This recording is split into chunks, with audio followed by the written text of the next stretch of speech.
बिस्मिल्लाहिर्रहमानिर्रहीम। Topic start करते हैं जहाँ पे हमने लास्ट टाइम छोड़ा था। कोई भी आपको टर्म निकालनी है सीक्वेंस की, फॉर एग्जांपल 20th टर्म है, 39th टर्म है, even any term if you want to find, you can find through this formula of arithmetic sequence. जो आप लोगों ने जनरल फार्मूला बनाया था उसकी मदद से आप लोग क्या कर सकते हैं, फाइंड कर सकते हैं।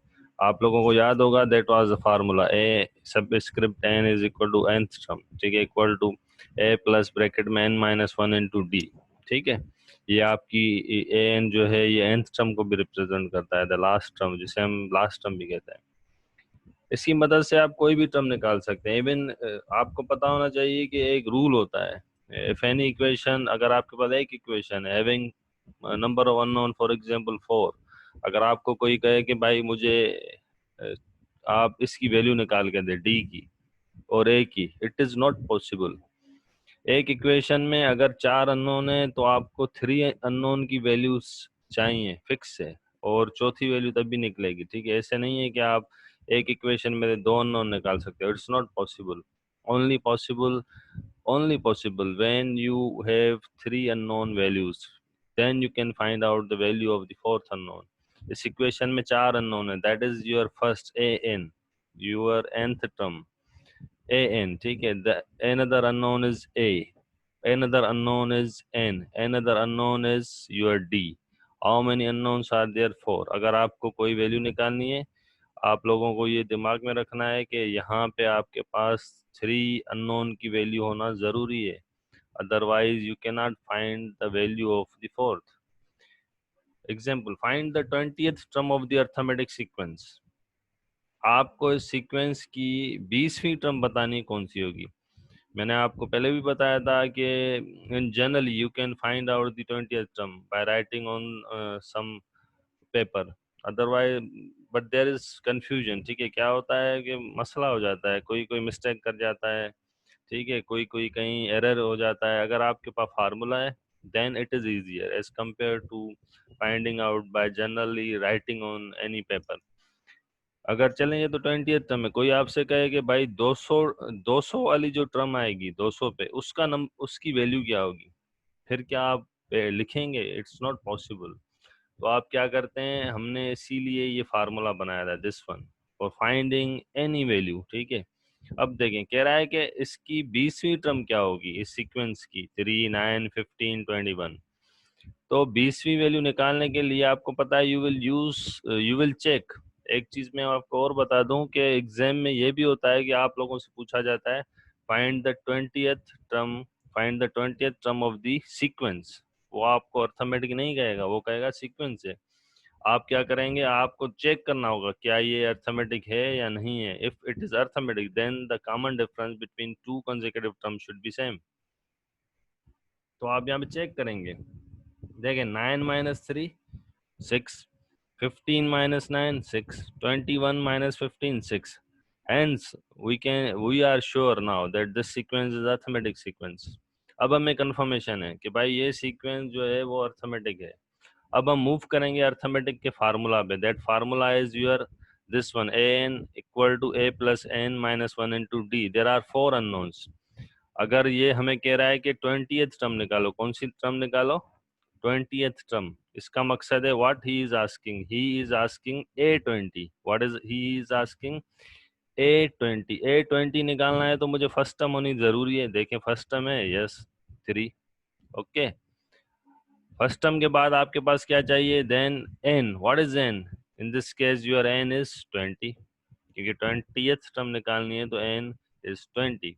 उसके बाद आपको क्या चेक करना है? The difference. What is common difference? Your common difference is 6, means we have values of three unknown. अब हम चौथे अननोन की वैल्यू निकाल सकते हैं, दैट इज A20। यही चीजें हमने लिखी हैं। देखिए, फर्स्ट टर्म 3 है, कॉमन डिफरेंस 6 है, और आपके बाद n क्या है? 20 है। Now we will substitute this unknown values in this formula. ठीक है, a भी आ गया, d भी आ गया, n भी आ गया। पुट करें इसमें, देखें, n की जगह 20 आएगा तो आपको पता है कि यहाँ आपके पास क्या आता है? 20। ये A20 किसको रिप्रेजेंट करता है? Value of the 20th term. 20th term की वैल्यू क्या होगी? तो आपने क्या करा, यहाँ पर n की जगह 20 रखा, वही फार्मूला है, ये जनरल फार्मूला लिखा है। ठीक है, an a subscript n equal to A plus n minus one into d. अब आप n की जगह 20 रखेंगे, your first term is 3, okay, your n is 20, 20 minus one, your difference is 6, ये 3 सेम है, प्लस सेम है, 20 minus one 19, 19 minus sorry 19 into 6 114, you will add this and you will obtain 117। इस जो टर्म की ये जो सीक्वेंस है, इसकी जो 20th टर्म आएगी उसकी वैल्यू क्या होगी, 117।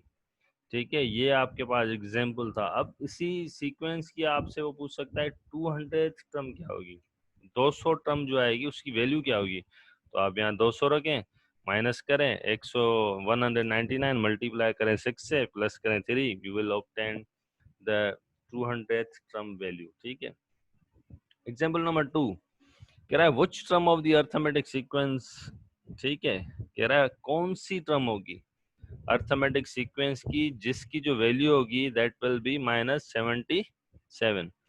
इसका मकसद क्या है, ये पूछना चाह रहा है कि वो क्या 20th टर्म होगी, 30th टर्म होगी, 25th टर्म होगी, 40th टर्म होगी, 50th टर्म होगी, 5th टर्म होगी, कौन सी होगी। इसका मकसद है कि ये आपसे पूछ रहा है व्हाट इज एन, एन किसको रिप्रेजेंट करता है, एन रिप्रेजेंट करता है पोजीशन को, ये इसकी पोजीशन क्या होगी। वंस अगेन यू नीड 4, क्या चाहिए आपको, 4 अननोन है, यू नीड 3 अननोन वैल्यूज। ए आपके पास गिवन है, ए इज 4, ठीक है, डिफरेंस चेक करें। मैं ये नहीं कह रहा ये अर्थमेटिक है, हम कह रहे हैं हमें श्योरिटी होनी चाहिए, हम चेक करते हैं अर्थमेटिक है। 1 minus 4, 1 minus 4, what is 1 minus 4, -3, -2 minus 1 -3, hence this sequence is arithmetic sequence. क्योंकि डेफिनेशन ये है कि कहीं पर भी आप डिफरेंस निकालें बट वो कॉन्जिक्यूटिव टर्म्स होनी चाहिए। ऐसे नहीं कि आप कहें कि नहीं मैं निकालता हूँ 4 का और -2 का, नहीं, तो कॉन्जिक्यूटिव टर्म्स के बीच का जो डिफरेंस है वो ऐसे 4 1 का, 1 -2 का, फिर यहाँ पर जो टर्म आएगी उन दोनों का। इसका मकसद है डी की वैल्यू भी आपके पास मौजूद है -3, ए की वैल्यू भी मौजूद है। This what is this, this is your last term. आपको मैंने पीछे बताया ए एन किसको रिप्रेजेंट करता है, last term. Your a N is -77। हमें क्या फाइंड करना है, एन, क्योंकि एन किसको रिप्रेजेंट करता है, पोजीशन को। पोजीशन का मकसद है कौन सी नंबर होगा, नंबर कौन सा होगा, 20th नंबर होगा, 30th होगा, we have to find now n. Last example में आपने क्या फाइंड किया था, टी एन, यहाँ पे एन, सेम फार्मूला है, यहाँ पे ए एन सबस्क्रिप्ट में है, ठीक है, make it correct, A subscript N equal to A plus N bracket में N minus one into D.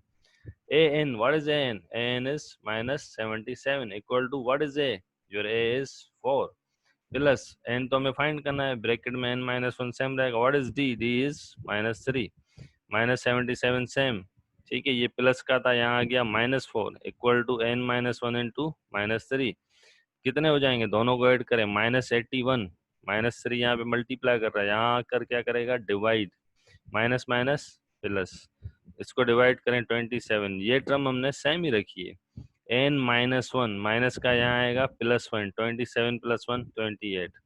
इसका मकसद है जो आपके पास ये -77 है, ये इसकी पोजीशन क्या है, जैसे इसकी पोजीशन 1 है, इसकी 2, इसकी 3, इसकी पोजीशन है 28।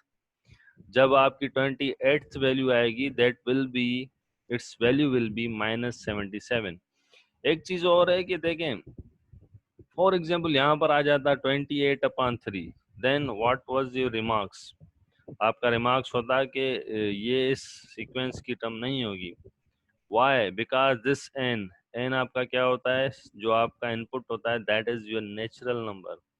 तो आप कह सकते हैं कि यहाँ पर आपके पास नेचुरल नंबर होना लाजमी है, अदरवाइज आप नहीं कहेंगे कि ये इसकी सीक्वेंस होगी। इवन अगर आपके पास एन यहाँ पर -28 होता तो भी नहीं होता, क्योंकि आपके पास नेचुरल नंबर पॉजिटिव होते हैं, 1 to any number, but it should be positive. That is why आप ये लोग समझ जाएं, यहाँ पर क्या आना चाहिए, it should be positive, it should not be fraction, it should not be negative. यहाँ पर हम लेक्चर को ख़त्म करते हैं, we will continue next time from this example, that is यहाँ पर आपको क्या करना है, यहाँ पर आपको दो वैल्यूज निकालनी है, that is why he is given, आपको इसने दो हिंट दिए हैं, एक ये कि 36 टर्म होगी उस सीक्वेंस की, फाइंड 36 टर्म आपको निकालनी है जिसकी थर्ड टर्म 7 है, एट टर्म 17 है। तो इक्वेशनें बनेंगी, इसमें दो अननोन होंगे like this A and D. आप ए और डी को फाइंड करेंगे, then you will, A D मिल गया, यहाँ पे आपके पास एन भी है, then you will find out the T N. देखें, हर चीज करने से पहले आपको ये चीज जहन में रखनी है कि हमारी मंजिल क्या है, ठीक है, हमें कहाँ पर पहुंचना है। अगर आपको ये पता नहीं है, then it is not possible to find out the solution. Problem का सॉल्यूशन कैसे निकलता है? प्रॉब्लम का सॉल्यूशन निकलता है बाय स्टेप्स।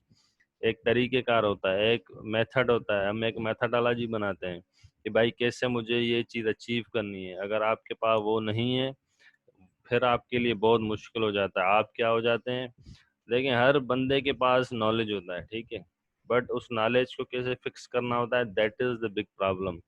एग्जाम में क्या होता है, हम लोग कंफ्यूज हो जाते हैं। क्या होता है कि भाई हम जज ही नहीं कर पाते हैं ये अर्थमेटिक है, ज्योमेट्रिक है, हार्मोनिक है, ठीक है। The biggest problem of the sequence is this, कि हमें ये पता तो ये अर्थमेटिक, ज्योमेट्रिक, हार्मोनिक है, फिर हमें ये पता हो कि क्या निकालना है, दैट इज टू क्वेश्चन। अगर आपको ये दोनों चीजें आती हैं तो फिर तो इजी है, कोई मसला नहीं होता। मैथमेटिक्स में यही फायदा होता है कि क्या करते हैं हम, कि अगर हमें पता है कि इस सवाल को ऐसे हल करना है, देन वैल्यूज भले चेंज हो जाए, क्या होगा, वैल्यूज ही चेंज होंगी ना, जाहिर सी बात है। एग्जाम में वैल्यूज ही चेंज करेंगे तो वैल्यूज तो कोई भी रख ले, फार्मूला तो वही है, सिर्फ इनपुट की वैल्यूज का फर्क होगा तो आउटपुट चेंज आएगा, लेकिन फार्मूला तो वही होगा, कोई भी चेंजिंग नहीं आएगी। यहाँ पर हम लेक्चर को ख़त्म करते हैं, इंशाल्लाह ताला नेक्स्ट टाइम हम इसी एग्जाम्पल से कंटिन्यू करेंगे। अब आते हैं जिसको